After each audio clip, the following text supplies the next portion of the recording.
Well, good afternoon and welcome to the Elizabeth McGowan Training Institute. We're delighted that you can join us today for Wandering and Elopement, our monthly topic. I want to start and tell you that when I began doing research on this wandering and elopement problem, and it's something that all of us face that are in skilled nursing facilities, I contacted about 6 different organizations, both assisted living and long-term care, to ask them if they had had elopement, if this was something they experienced and they were worried about. And not one could tell me they had not had an elopement, and all said in most cases it had been relatively recent. But more interesting to me was when I went online and started pulling up articles about wandering and elopement. It took me a long time as I pulled up Google to get through all the ads that were put up by attorneys. And these items that you see from the newspaper were actual newspaper articles, but in many cases they were referred to by attorneys who are advocating to be representatives for families who have suffered loss at the expense of an elopement or wandering issue. So I'm going to read these to you in case you have trouble seeing them online. It said, an investigation into the death of a 93-year-old at a New York assisted facility acted improperly when they failed to report the man was missing from his room. That was an investigation. 85-year-old Edna Mae Slides managed to wander from Hillside Plaza Nursing Home without knowledge of the nursing home staff. On July 15th, Slides' body was found a short distance from the facility. Mind you, all of these are real, not meant to scare you, but to make it very real how important these issues are. More news stories. These came from television, and this was an 89-year-old Sarah Wentworth, was a resident of the Arbors, a Chicago nursing home, when she walked out a door and into a wooded area. Hours later, the staff found Miss Wentworth's dead body, and it was just a short distance away. In Ohio, an 87-year-old resident wandered from her facility into a nearby road where she was struck by a hit-and-run driver. What I want to say about this is not only does this involve the cases of litigation for payment and penalties, but the state's attorney general also many times gets involved in these. In one case, talked about them evaluating evidence that was surrounding this care and to determine if criminal charges were warranted against the nursing home or the individual employees. So I think recognizing our responsibility and the ramifications of our actions are just incredibly important. But nothing is more important than the fear that is struck or the worst feeling that you can have when you recognize that you have a missing resident. This is true for families, it's true for caregivers, and it's true for organizations as well. And as I mentioned to you, there are different things that we can do to address the issues of wandering and elopement from a home that differ from that in a facility. And at another presentation, we will go over that with you, and I think it's very important that we do. So wandering is most often associated with dementia, and that's true, and there's no question, but 50% of individuals with dementia will wander. Of course, we know that folks that have Alzheimer's disease or related dementias have memory and recall deficits. They have higher anxiety that's associated with not knowing where they are. And I think all of you who work in facilities are aware of people who will constantly saying to you, what should I do? What are we going to do now? What do you want me to do? And so all of this tends to add to the anxiety and wandering behaviors. We know with cognition there's memory and recall deficits. It is the visual cortex part of the brain that is affected, and this can happen in about 1/3 to 1/2 of the folks who have Alzheimer's disease. These individuals, what this affects is their 3-dimensional capabilities of being able to visualize in a 3-dimensional world. What that means is they can't map their way back to something because they have no mapping abilities. They can't talk and think about where they started and their ending. Of course, we know the disorientation that comes with this disease. And then finally, this we'll see in different areas that we address today, but are the expressive language deficits, that they can't tell us what they need or where they want to go or why they're trying to get out of a facility. And so these are all things that are associated with dementia that lead to wandering. Definitions, definitions, definitions. This was pretty impressive to me, how many different journals defined wandering differently. And wandering has been studied by numerous academicians, and they've broken down wandering into all types of subcategories and types of wandering. Some of them, and these aren't the ones that I'm going to use exactly, but they're purposeful wandering, critical wandering, aimless wandering, exiting wandering, post-exiting wandering. But I really want to use the ones that came from a recent article that was produced April 8th, 2009, from the American Journal of Alzheimer's Disease. And I thought this captured everything, the most of what I've been able to see, and I think what most people talk to me about. So these will be the definitions that we're going to cover. When we got into these definitions for wandering, the first one that the Journal of Alzheimer's Disease discusses is excessive locomotion. And what does that mean for us exactly? What does excessive mean? In some cases, you have to realize this can mean all day long, nonstop, can't get the person to quiet down. In other types of excessive locomotion, it's saying that a person who is normal sedentary, didn't do a lot of movement, is moving around a lot more than normal, more than they would have at home before their admission. And so it's what is normal for the person themselves that makes it excessive. There's actually no known reason for the locomoting, does so frequently and continuously over several hours. This can be in circular motions or it can be back and forth. And most of the literature will talk about that in excessive locomotion, if they're walking in circles or they're walking back and forth, that is dominated by the environment that they're in. If it's a circular environment, they may be able to walk freely in a circle, or it may be a hallway that it's only back and forth. This locomotion actually interferes with them attending activities. It interferes with them going to the bathroom because they don't stop.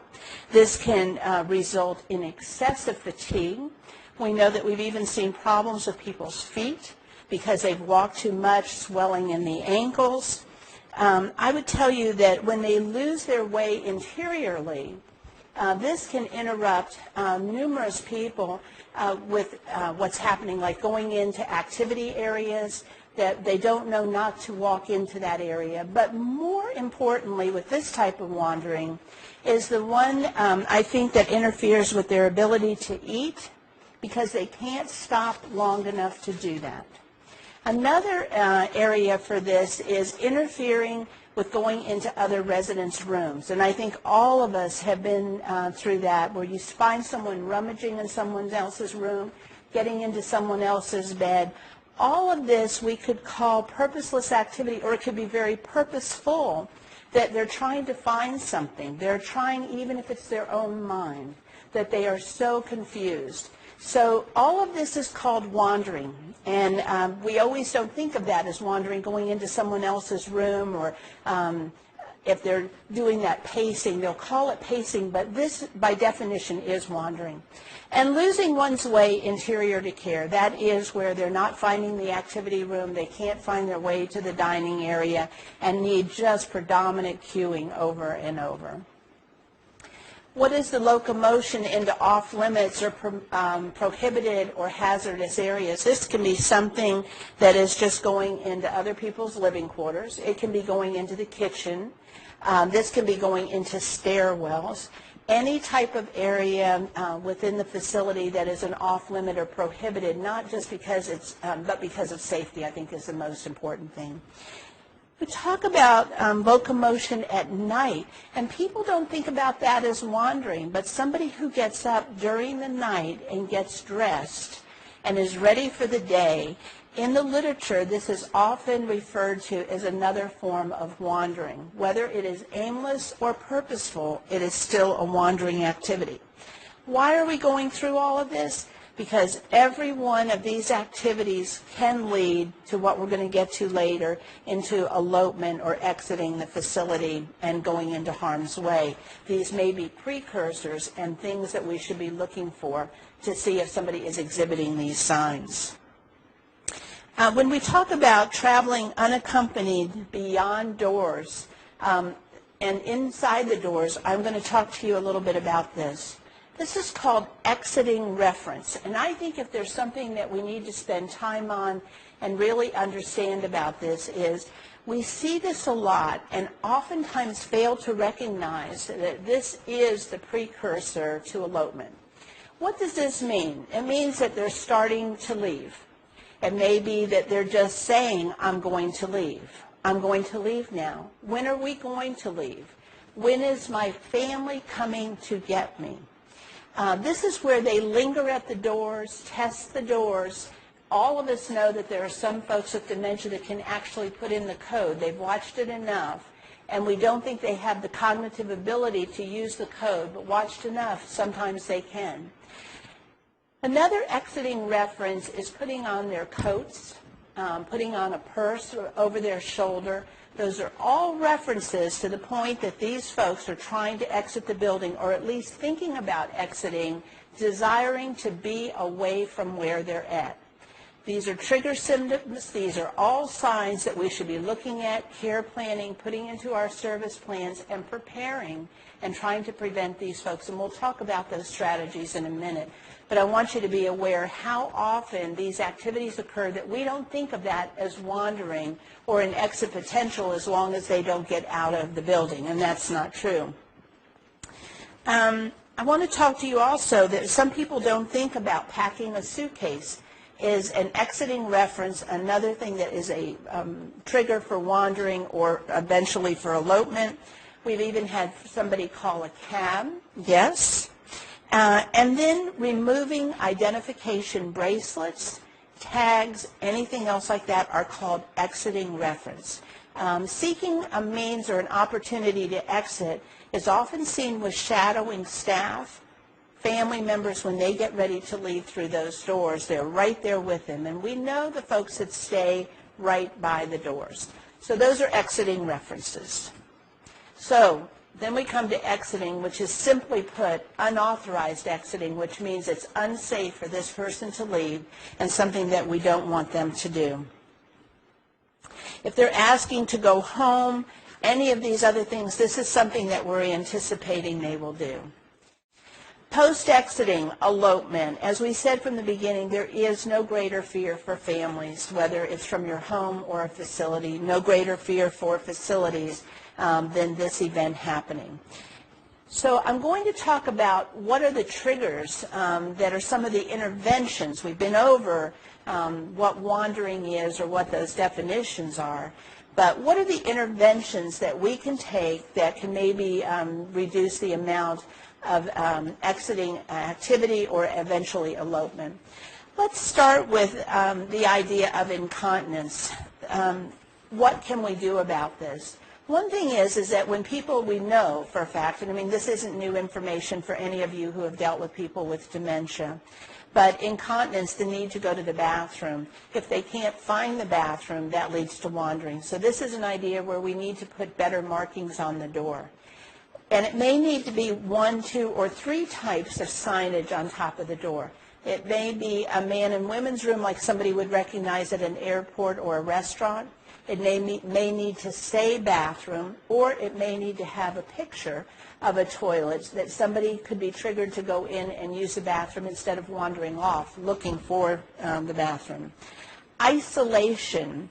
It causes somebody a lot of anxiety, and that will be something that will cause people when they don't know how to fit in or what to do. And this is really a function of what we do with activities. How much time, what type of activities, are they appropriate activities? We spend a lot of other training on this in regards to dementia behaviors, but I think it's important to know that if you have wandering, one of the first things we want to do is look at our activity program and see if they're really viable and they're helping these people to find alternative things to do with their time. Confusion, of course. is redirection, redirection, redirection, and cueing. I happen not to believe that you can put a wreath on a door for somebody who is in a middle stage of dementia, maybe in the very early stages, or little things in shadow boxes that will trigger somebody to go into their room.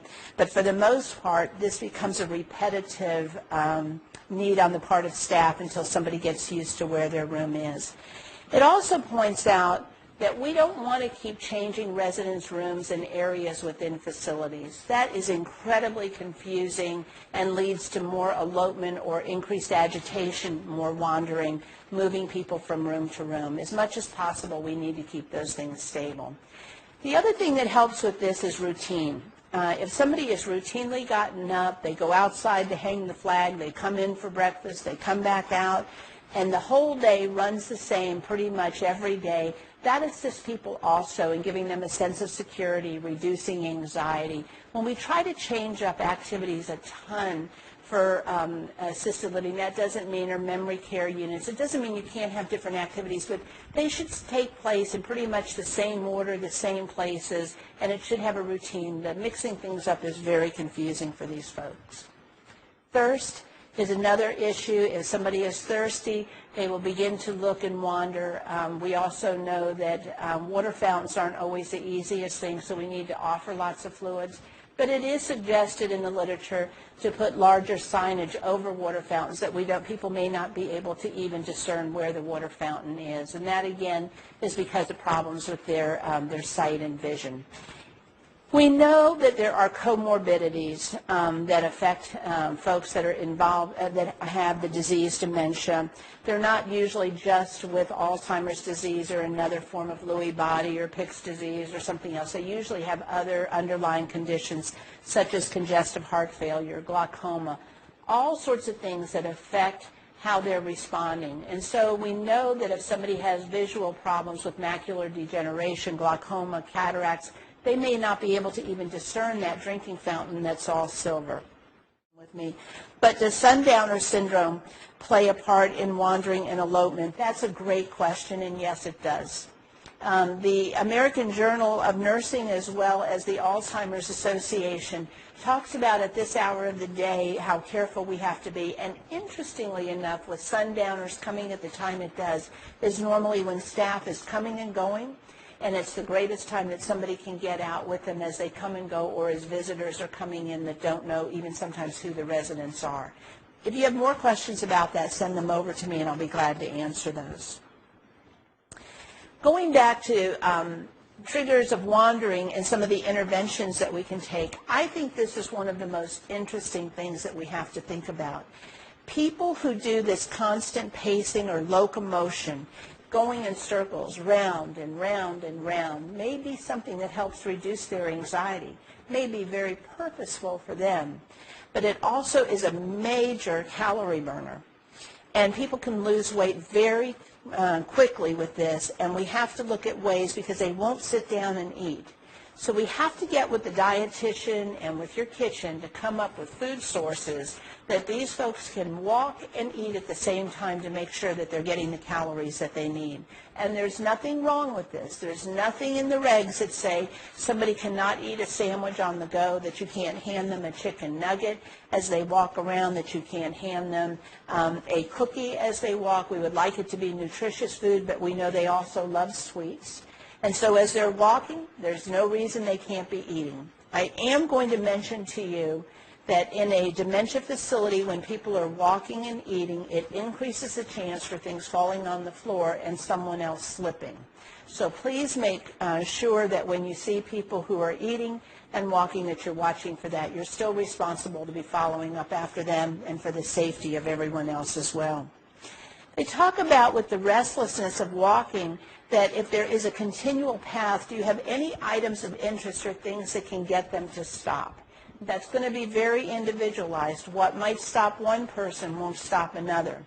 But we had one person I know in a facility where I worked who used to play football, and just placing a football sometimes would get this person to stop and hold the ball. Very seldom did he throw it, but he would sit down and handle the football. A baseball glove, I wouldn't give a hard baseball, but a baseball glove, sometimes if just handing somebody something as they're doing the pacing might get them to sit down and take the glove and put their fist in it, some different things like that. So we're always looking for ways, but it's going to be very, very individualized. Let me take you back just for a second, and we'll go back over and just talk real quick again. Incontinence, thirst, hunger. Basic human needs to get to the toilet, to drink, to eat. Some of these interventions alone can reduce wandering and elopement. Okay. So what are our responsibilities? Well, the first responsibility I think we're doing today, and that is educating staff. But this is surely not a program that we're going to do one time for 30, 40 minutes and say that we've done our job in educating our staff. This is ongoing education, and today I hope what we're really doing is just opening our eyes to how much more we need to do to educate all of our staffs, whether it's in home care, assisted living, skilled nursing, even our family members at home, as what is our responsibility to assist residents who have dementia or other forms of disease that causes them to wander. One of the things is having sufficient staff to supervise residents, and there is not a number that I can give you. I can't tell you that it is going to be one person to 10 residents or 2 to 10. I have to tell you, this is where you have to know your residents and your residents' needs and staff accordingly. When you have 3 or 4 people on a unit that are all trying to exit, and this happens, and it can, on any facility at one time because of the stage of disease that they're at, you may need to up your staffing for a while. We know that this behavior very seldom persists through the whole course of the disease. And in the latter stages of the disease, their mobility is so restricted that they're not able to wander or elope from the facility. But during those periods, if you have several residents who are all trying to get out of the facility, standing by the doors, shadowing you, slipping out, or trying to slip out with family members, you may have to look at increasing your staffing. And you have to train your staff how to get them away from the door so they don't become combative and agitated. That in and of itself, like I've said, are many facets of training, and one of them is dealing with difficult behaviors, and that can be a very difficult behavior and something that we do spend time on when we talk about dementia, handling difficult behaviors. But today, I'm just going to talk about having enough staff and making sure that we're training them. We have to also know that if we're going to have alarms in our buildings, and most of us do, especially if we have secure units and even unsecured, they will be alarmed. We have a responsibility to maintain those alarms, utilize them, and respond to them. And I want to repeat that. Maintain them means they have to be tested. If these are battery driven, if these have something that we have to maintain to make sure they're in working order, how often do we have to do that? Just as often as it takes to make sure it always sounds. To utilize an alarm, some people disarm alarms. There's nothing that will get you in more trouble than to disarm an alarm. And I think more importantly are the number of cases that I read when I was doing this program of people who just ignored the alarm. And that was not few. If you go on Google, you will be absolutely amazed at what you read. And I encourage you to do that. Do a thorough pre-assessment of all your residents, because if somebody was trying to wander away from home or had multiple elopements before they came to your facility, it is not likely that will change. And so you need to be aware and be alerted to who are those residents. You need to develop a very strong and meaningful care plan or service plan so that everybody understands what their job is and how to respond to these residents. When we do our program for nurses that is for contact hours and nursing home administrators and assisted living managers, we go into the care plans and service plans and how to write those and how to follow them through and how to teach your staff. And then maintain an environment that reduces unsafe wandering. You have to have clear hallways. You have to have areas when they are wandering that they're not going to trip and fall, and especially not over other residents, because these folks don't stop. They just keep going. It's like they have no idea that somebody else is in their way. And if they have, very seldom will you see them utilizing, when they're into this wandering, walkers and canes. They're usually freely walking. But other folks who are using walkers and canes and scooters, You have to be very careful with that. Can you define elopement, please? Is it the same as wandering? I am not a professional. Great question. I will tell you that elopement comes when somebody has actually left the safety of the building rather than when they are wandering, going in circles, attempting to get out is not yet. It is elopement driven, or it is exiting behavior. But elopement is actually when the person has left an area of safety and they are out of our control.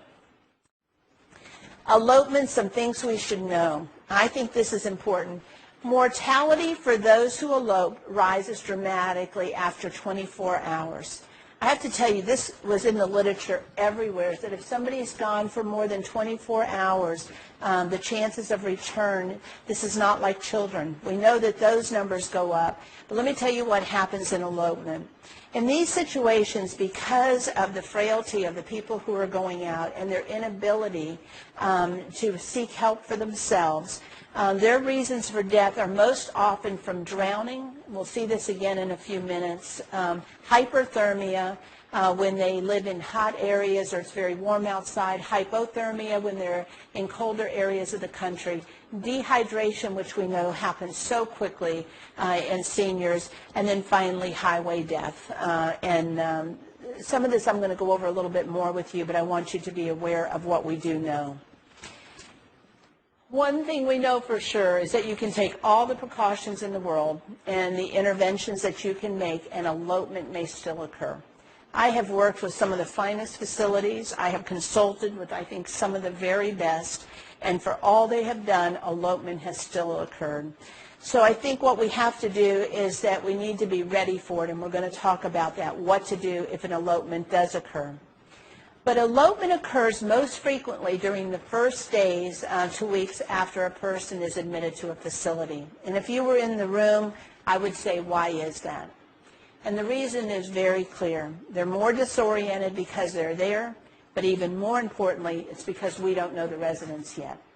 And we have to increase our observations of new residents and be aware that every single resident, whether they have a previous history or not, is a potential elopement risk in our facilities. I want to say that this is true for those who are joining us from independent living facilities, assisted living. We don't always call it elopement when they've left the facility from an independent living. We'll say they wandered off. But the truth is they're into an elopement activity. They have left the facility. They are no longer safe, and we can't provide security for them until we find them. So elopement, first days to weeks with any change.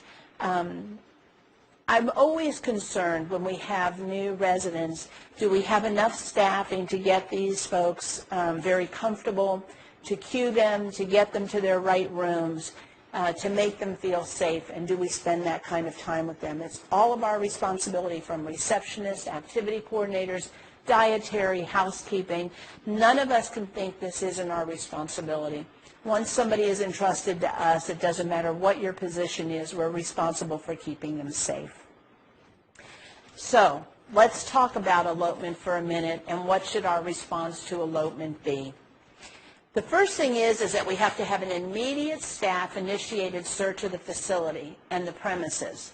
But you know what happens, and this is just unbelievable, but when somebody realizes somebody's gotten out of the building, everybody rushes to find them, and then we leave the other residents unattended or with not enough attention. Remember, do not leave the other residents unattended. Notification of a pre-specified roster of individuals who you're going to contact. This is really interesting. When we have a roster, we mean, do you call the DON? Do you call the administrator? Who gets called first? And it's very important that you have a list of that, and one person who should be making those calls, not 15 people. We should be looking, one person calling in the folks from the organization that need to be notified. We need to know who is responsible for notifying law enforcement and the family and the physician. Is that a charge nurse? Is that an administrator? Is that somebody, the vice president of an organization? Do you already know who you want to have make those notifications? Do you know which local law enforcement agency to call right away? And for each of your facilities, you should contact your local police department and find out if there's someone else that you should be notifying as well as them. And then obtaining all the information that you're going to need to give law enforcement and search teams. That includes what is the height, the weight of the person. Do they have any physical, do they have any scarring, any tattoos, anything that would help them to identify this person? And you'll see why that's so important in just a minute. I also want to say, because there are some family members who are watching this with us, and we have facilities that are inside neighborhoods, it's imperative to know that this isn't just calling the police department. You should be able to have a list of neighbors that you can call and friends that could help you, and have a way, because the faster we find the person, the more likely we are to get them back safely. So utilize neighbors and friends. You know, when I think about Twitter today, I think this is the greatest use for Twitter for those people that we need to get back. Information that you're going to need. Oh my gosh, this one just drives me nuts. The photograph, a current photograph of the resident. Recently, I was in a facility and I said, okay, if we needed a photograph of the resident right now, could you get me a photograph? And they said, absolutely. And they came up to me with a copy of the Mars that had a photograph that was this big in black and white, and I have to tell you, I could barely discern who that person was that was used for medication administration. Those pictures need to be clear, but this one has to be even clearer.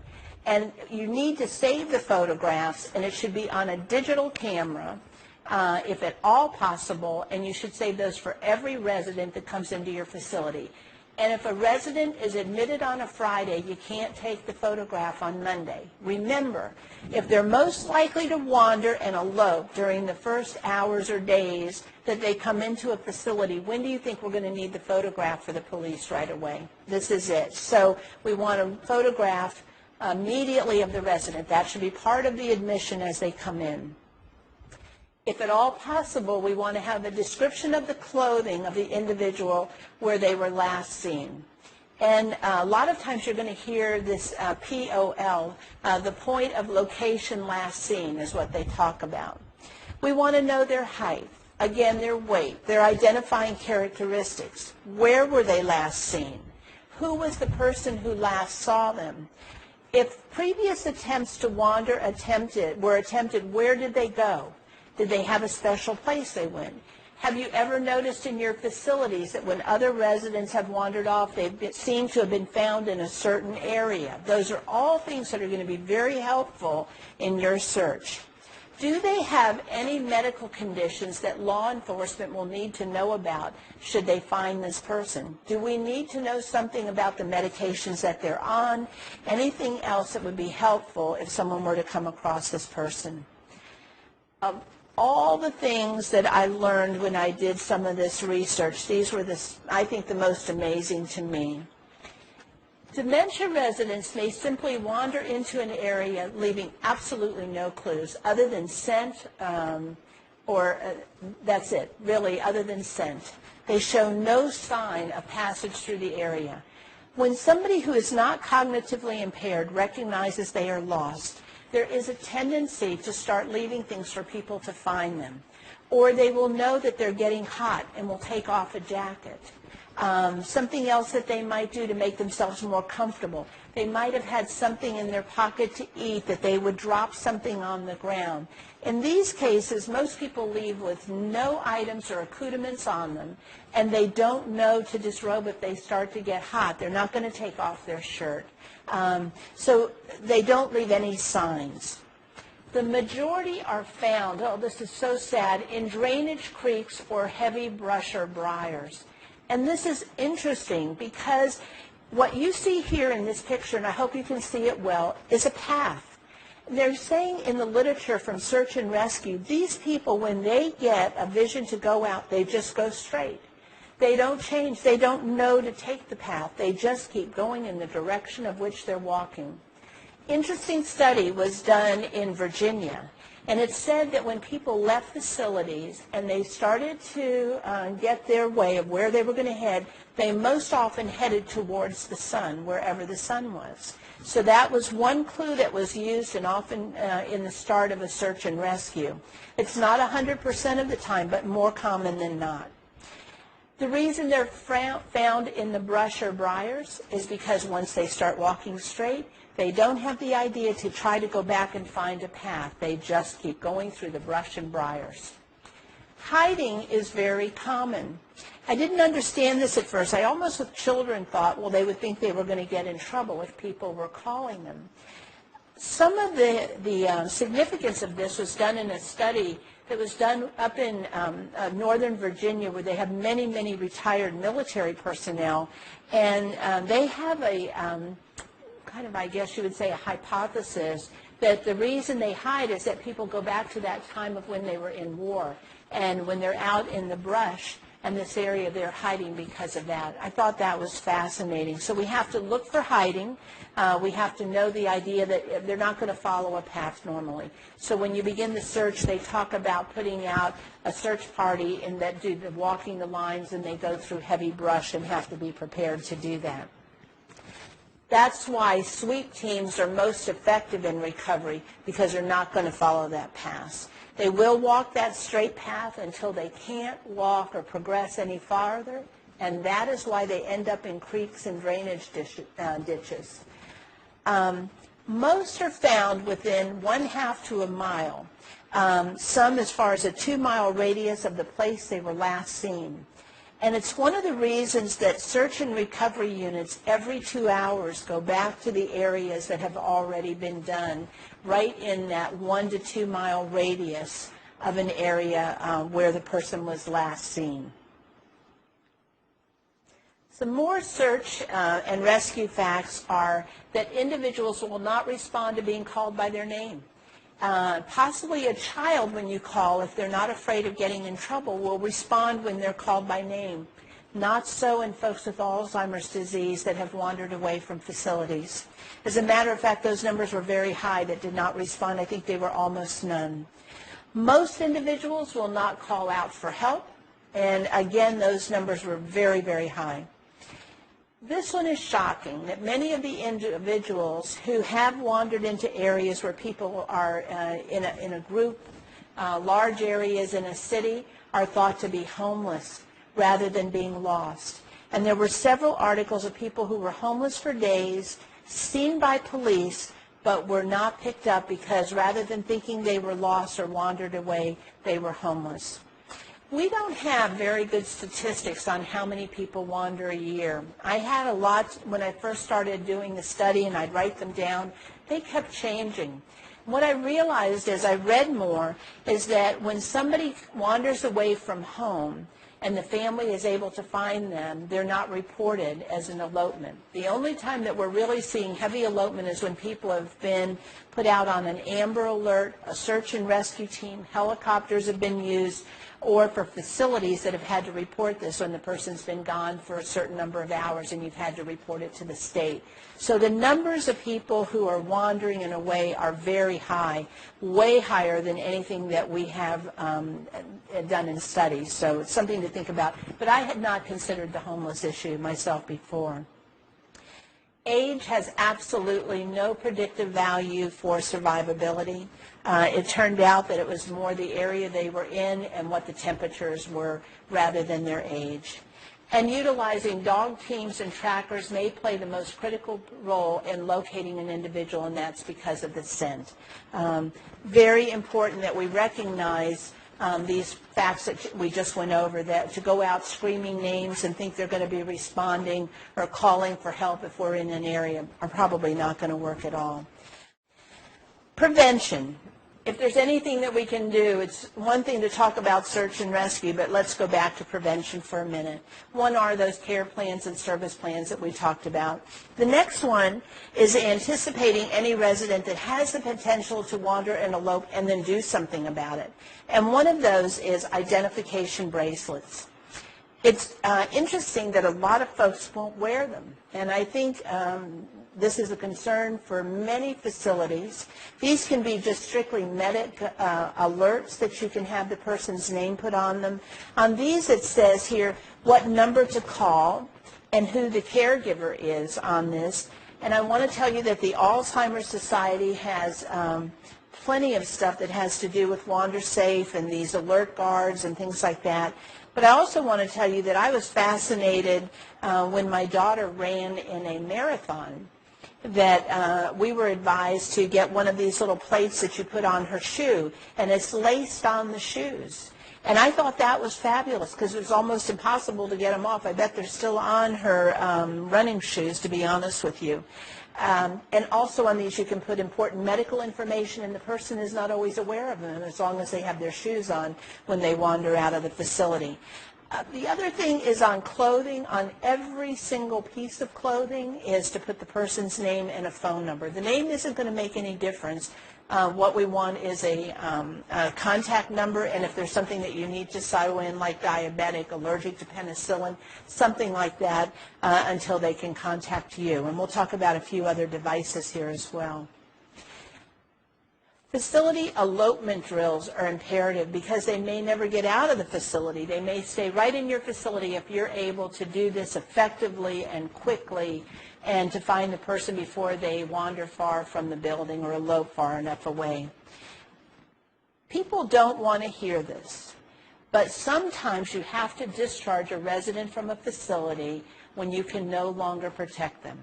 Somebody who is at wander risk and you do not have a secure facility and you're unable to meet the safety needs of that resident, you may need to discharge that resident from the facility so that they can find a facility where they can be more secure. That they might have wander areas outside that are secured. They might have different types of systems that can protect them. But it's a consideration you always have to have if you have someone that you cannot maintain their safety. Utilizing technology, we talked about that already, about your need to keep up with it, to make sure it's being used, that people are being responsive to it. But I think it's important for you to look into all the type of technology that is available. The most interesting to me that I've been reading about is the global positioning devices. We have GPS on almost everything, and now there is GPS for residents who wander. It's not cheap. It's not overly expensive when you think about life, but it is definitely something we should discuss with families. It's something we should be thinking about as facilities, and I was really amazed at how good these are. All the different types of alarm systems on doors, some of them are incredibly sophisticated, and some are amazingly simple. So I think that rather than spending a lot of time on it, I would encourage you to go online and look at all the things that are available, and then look at your budgets and think about what the outcomes could be when you weigh that as well. If you'd like more information, I want to be able to help you to do that, and that is how to conduct an elopement drill, preparing and utilizing the appropriate service and care plans, how to perform a thorough pre-assessment, the frontline staff in-service training program for wandering and elopement, and environmental accommodations. This will be something that will be offered in our contact hour programs, and I think will be of great use to you, but it's so hard in such a short period of time to cover such important information. What I would like to do is ask if we could switch over to the document camera for just a minute. Thanks. What you can see here is a kind of a map of a facility and all the surrounding area. And if you can think about, if you had to call in a group of people to look, you can even do this for a neighborhood. But if you want to divide this into grids of 4, I think one of the greatest things that you can do is then put an overlay over this, just like one of the clear overlays we used to use on overhead projectors, or you can even use a sleeve and get one of those indelible markers and put who is out in each of those areas and a cell phone that they have. Most people today have a cell phone, so that you know who is in each quadrant of where you're looking, and when they can come back and tell you exactly where they looked. When you begin to look at elopement drills, you're looking for every area inside a building where someone would hide, in stairwells, down in the maintenance areas, linen closets, places you would never expect residents to even get into, unlocked rooms, getting into every single room, locked rooms, because it's amazing that you think they were locked and then you find out, no, they were not. But utility rooms, all sorts of areas, because remember, once they start going, they'll go straight until they can't go further and may just stop and not know to turn around and open the door from the other side. You had some great questions today. I hope what we come away with is that this is one of the most serious things that can happen to a family. It's when you read the articles that are on Google, I have to tell you that it is very emotional to know what families go through and the pain of losing someone they love to this. Especially when we work in facilities, they entrust those ones they love to us. It is our responsibility. We need to take it seriously. I think most of us do, but I think we can do even more.